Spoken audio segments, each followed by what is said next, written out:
एक पत्रकार ने क्या रिमाइंड किया कि साहब जात पात की विदाई कर रहे हो तो जात पात खत्म कर दोगे?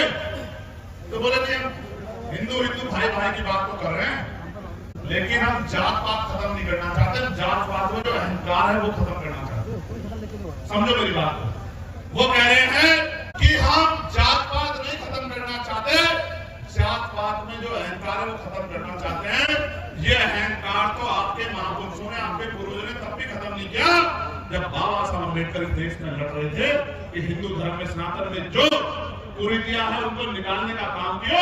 तो बाबा साहब जैसे पढ़े लिखे आदमी की बात आप लोग नहीं माने, आज के लोगों की बात आप कहां मानने वाले हैं? तो इसलिए मैं आपसे कह रहा हूं। फिर उन्होंने, पत्रकार ने उनसे कहा कि भाई सवाल ये आ रहा है कि आप अनमैरिड हो तो क्या किसी दलित समाज की बेटी से आप शादी करोगे? तो चेहरे का रंग बदल गया। तो उन्होंने नारा दिया कि जात पात की करो विदाई। एक पत्रकार ने क्या रिमाइंड किया कि साहब जात पात की विदाई कर रहे हो तो जात पात खत्म कर दोगे? तो बोले नहीं, हम हिंदू हिंदू भाई भाई की बात तो कर रहे हैं, लेकिन हम जात पात खत्म नहीं करना चाहते। जात पात में जो अहंकार है वो खत्म करना चाहते। समझो मेरी बात को। वो कह रहे हैं कि हम जात पात नहीं खत्म करना चाहते, जात पात में जो अहंकार है वो खत्म करना चाहते हैं।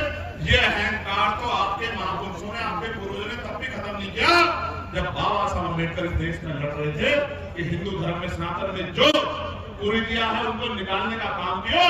तो बाबा साहब जैसे पढ़े लिखे आदमी की बात आप लोग नहीं माने, आज के लोगों की बात आप कहां मानने वाले हैं? तो इसलिए मैं आपसे कह रहा हूं। फिर उन्होंने, पत्रकार ने उनसे कहा कि भाई सवाल ये आ रहा है कि आप अनमैरिड हो तो क्या किसी दलित समाज की बेटी से आप शादी करोगे? तो चेहरे का रंग बदल गया।